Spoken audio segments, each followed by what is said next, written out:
I was just staying at home, as girls did in those days. My father thought I could stay at home, probably marry and stay about home.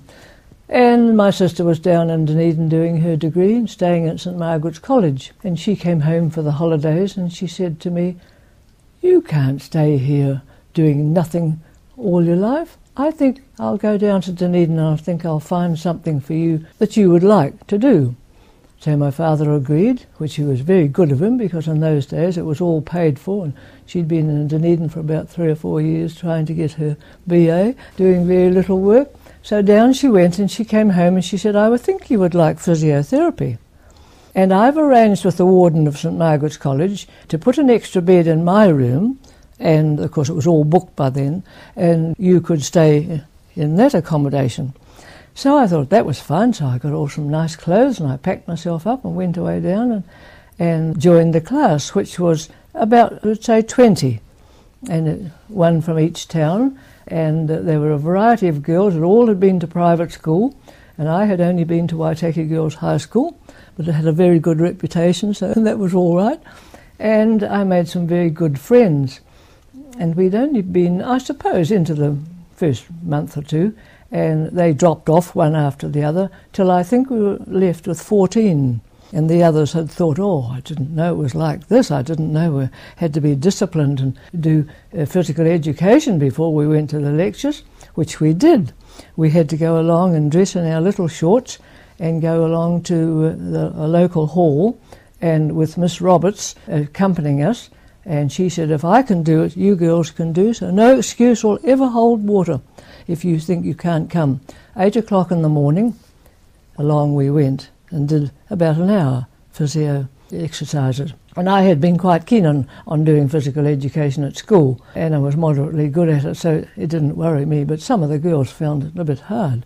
They hadn't done very much. And eventually I said to my friend, who also had gone to school with me, she was a beautiful pianist, I said, "Oh, it's pretty boring doing them along there. Freezing cold, just on the boards, and there was so few of us. Would you come along and play lovely music?" "Yes," she said, "I will." So she joined us at 8 o'clock, and it was lovely. She didn't need music. She's just one of those pianists that I loved the music more than I did the exercises. And anyway, Miss Roberts was a really good sport. She was head of the physio at that stage. You've heard her name mentioned. And she had a lovely personality, a lovely laugh and chuckling.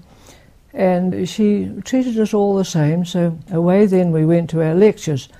And the first lecture was with the medical students. They didn't join us, but we had the lecturer, Dr. Alec Borry. The first thing I had to do was go in to this room, which was like a hall, huge, and just covered with bodies all the way down. I'd never seen a dead body in my life. So, of course, we looking into them, thinking, "Oh, I wonder if we know them."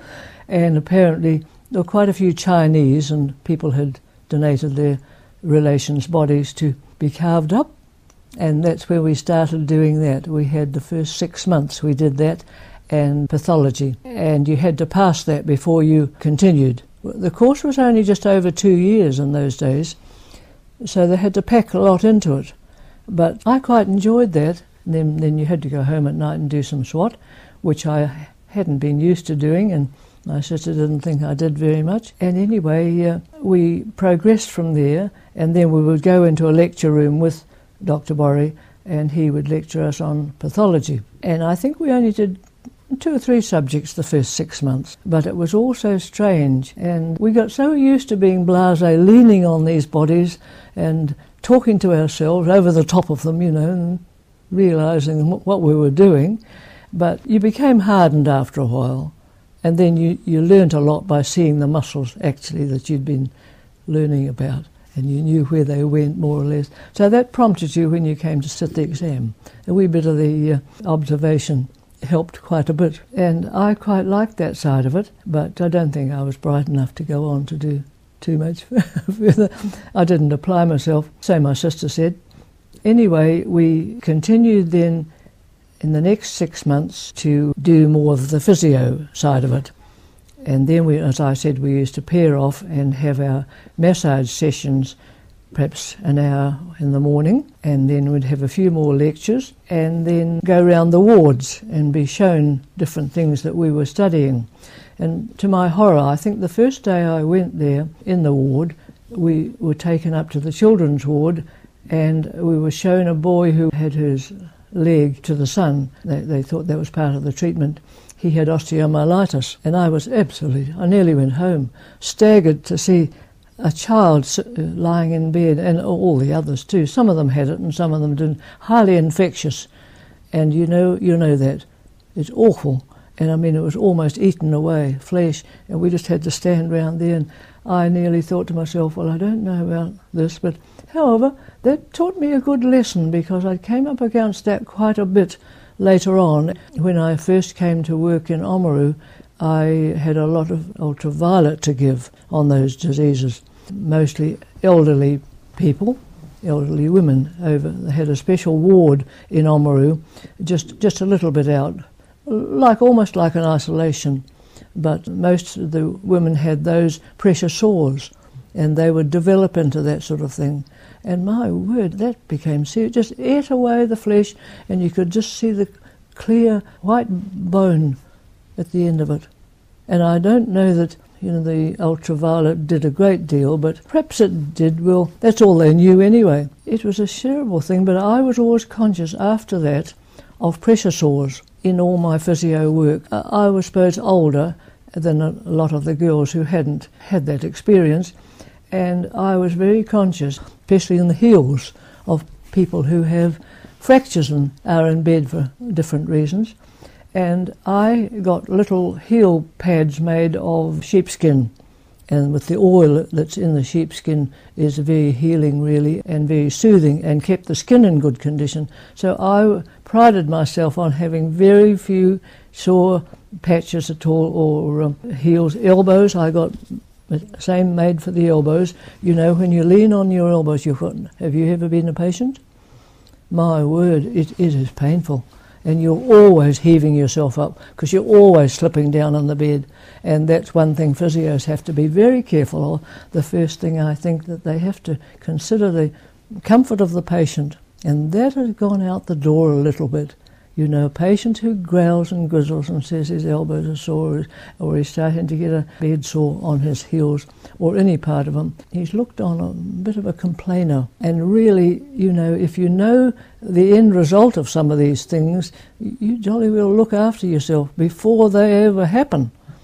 And I find that some of the girls are, well, I suppose it's the way people are brought up today, just not quite so caring. Some are, and some are in too big a hurry to get cracking, get the treatment over. Well, that was what I had to do a lot of in the Oamaru, because, well, we had a small orthopaedic ward too, but I think they only had one operating theatre at that stage, and later on they got another one, and eventually they closed them both down, of course, and it's only a cottage hospital now. Well, Miss Roberts was a real personality, and she was liked by us all. She was encouraging us to enjoy the work that we were doing and to treat the patients kindly and very generously, as she did, considering the patient and his suffering, what he had.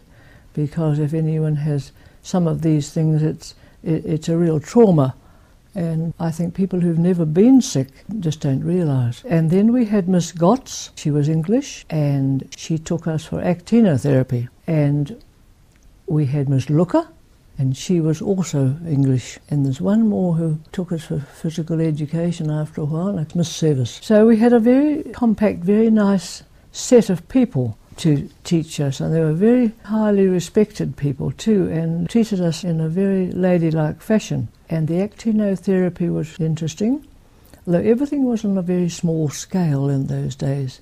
There were just perhaps the one room and the conditions that we were living in. It wasn't like a physiotherapy school and as such.